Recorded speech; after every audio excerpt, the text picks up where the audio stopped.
दोस्तों, लाखों साल पहले हमारी धरती पर इंसान मौजूद नहीं थे, लेकिन उस दौरान हमारी धरती कई तरह के खतरनाक और विशाल जानवरों से भरी हुई थी। दोस्तों, भले ही डायनासोर बहुत ही खतरनाक हुआ करते थे, लेकिन आज हम उनके बारे में नहीं, हम तो बात करने वाले हैं एक ऐसे जीव के बारे में जिसे जायंट ग्राउंड स्लोथ कहा जाता है। दोस्तों, आज के जमाने में दिखने वाले स्लोथ को आपने कहीं ना कहीं तो शायद देखा होगा, और अगर नहीं देखा है तो हम आपको बताना चाहते हैं कि पूरी दुनिया में स्लोथ की तकरीबन 6 जीवित प्रजातियां ही मौजूद है। ये एक डाल से दूसरी डाल में कूदने में माहिर होते हैं और इनको बहुत ही आलसी जीव माना जाता है। ये जानवर दक्षिण और मध्य अमेरिका के जंगलों में पाए जाते हैं। फिलहाल आज के समय में हमारी धरती पर पाए जाने वाले ये स्तनधारी प्राणी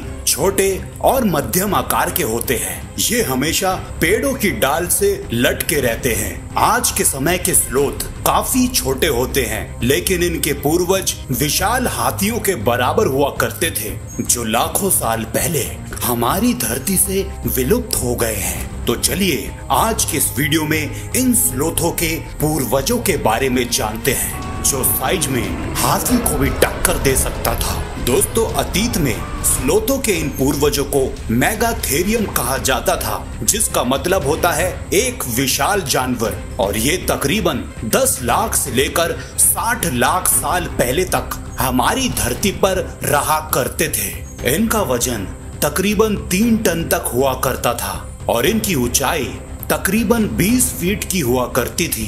तो इससे तो ये अंदाजा लगाया जा सकता है कि ये कितने विशाल हुआ करते थे। इनके बारे में पहली बार सन 1788 में अर्जेंटीना की लुजान नदी पर इसके कई सारे विशालकाय अवशेष मिले थे, और इसके बाद ही सन 1796 में फ्रेंच के जीव वैज्ञानिक जॉर्जेस क्यूवियर ने स्लोथ के अवशेषों का कई तरीके से परीक्षण किया, और उसके बाद इसको नाम दिया गया मेगाथेरियम, जिसका मतलब होता है विशालकाय जानवर। और ये काफी ज्यादा विशाल हुआ करते थे, लेकिन ये पूरी तरीके से शाकाहारी थे। इनके पंजे तकरीबन 1 फीट के हुआ करते थे, जो बहुत ही नुकीले थे। ये अपने पंजों का इस्तेमाल पेड़ की डालियों को अपनी तरफ खींचने में किया करते थे। कभी कभार तो ये पूरे पेड़ को भी उखाड़ दिया करते थे।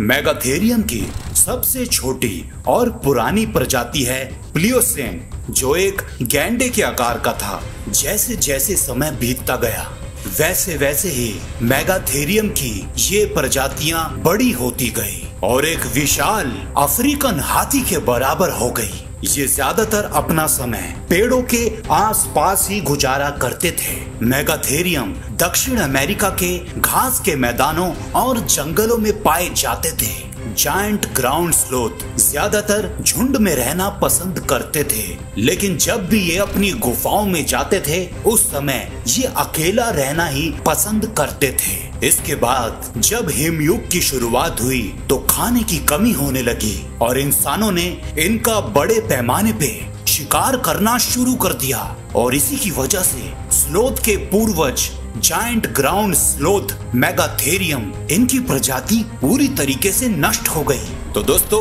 उम्मीद करता हूँ कि आज की वीडियो आपको जरूर पसंद आई होगी, और हमें कमेंट में जरूर बताइएगा कि ये वीडियो आपको कैसी लगी। और मेरे प्यारे दोस्तों, हमारे चैनल को लाइक एंड सब्सक्राइब करना मत भूलिएगा।